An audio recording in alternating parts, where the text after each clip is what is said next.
ప్రభునందు ప్రియులకు యేసుక్రీస్తు నామములో శుభములు తెలియచేయుచున్నాం. ఈ దినము హెబ్రోన్ క్యాలెండర్ వాగ్దానము. యెహోవాను గూర్చి కీర్తన పాడుడి, ఆయన తన మహత్యమును వెల్లడిపరచెను. యెషయా గ్రంథము 12వ అధ్యాయము 5వ చరణంలో దేవుడు ఈ మాటలు తెలియజేస్తున్నాడు. దేవుని యొక్క మహత్యము ఎంతో గొప్పది. దేవుని వాక్యంలో కీర్తనల గ్రంథము 145వ అధ్యాయము మొదటి 3 చరణాల్లో మనం గమనించినట్లయినా, రాజవైన నా దేవా, నిన్ను ఘనపరచెదను, నీ నామమును నిత్యము సన్నుతించెదను. అనుదినము నేను నిన్ను స్తుతించెదను, నిత్యము నీ నామమును స్తుతించెదను.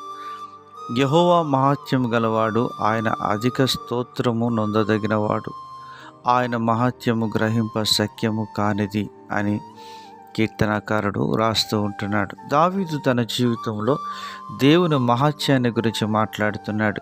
దావీదు తన జీవితంలో దేవుడు మహత్యము గలవాడని ఎందుకు ఆరాధిస్తున్నాడు అనగా, సౌలు చేత తాను తరమబడుతున్నప్పుడు, తాను కొండల్లో, కోనల్లో, లోయల్లో, అరణ్యాల్లో ఆయా పరిస్థితుల గుండా వెళ్తున్నప్పటికీ దేవుడు తన మహత్యమును తన పట్ల వెల్లడిపరుస్తూ వచ్చిన విధానాన్ని దావీదు చూస్తూ వచ్చినాడు. కనుక ఆయన మహత్యాన్ని గురించి, ఆయన శౌర్యముని గురించి, ఆయన యొక్క ఘనతను గురించి కొనియాడి శ్లాఘించకుండా ఆయన మౌనంగా ఉండలేకపోతుంటున్నాడు.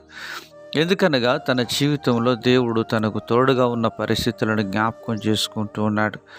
145వ కీర్తన 6వ వచనంలో, నీ భీకర కార్యముల విక్రమమును మనుష్యులు వివరించెదరు, నేను నీ మహత్యమును వర్ణించెదనని కీర్తిస్తున్నాడు. ప్రియమైనటువంటి దైవజనమా, ఎటువంటి క్లిష్ట పరిస్థితుల్లో వెళ్తున్నప్పటికీ ప్రభువు నీ పట్ల తన మహత్యమును వెల్లడి చేయాలని చూస్తూ ఉంటున్నాడు.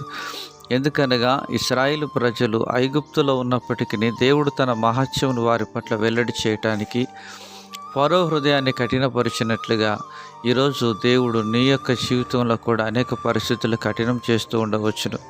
కానీ దేవుడు తన యొక్క సొంత సమయంలో నీ జీవితంలో తన మహత్యాన్ని వెల్లడిపరిచి తన నామానికి ఘనత తెచ్చుకునేవాడుగా ఉంటాడు.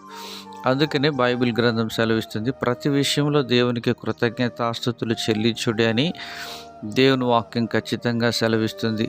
కనుక మన పితరుడైనటువంటి దావీదు అనుసరించినటువంటి ఆ మాదిరిలో మనము కూడా వెళ్ళినప్పుడు మనము దావీదు పొందిన ఆశీర్వాదములు మనం కూడా పొందే వారంగా ఉంటాం.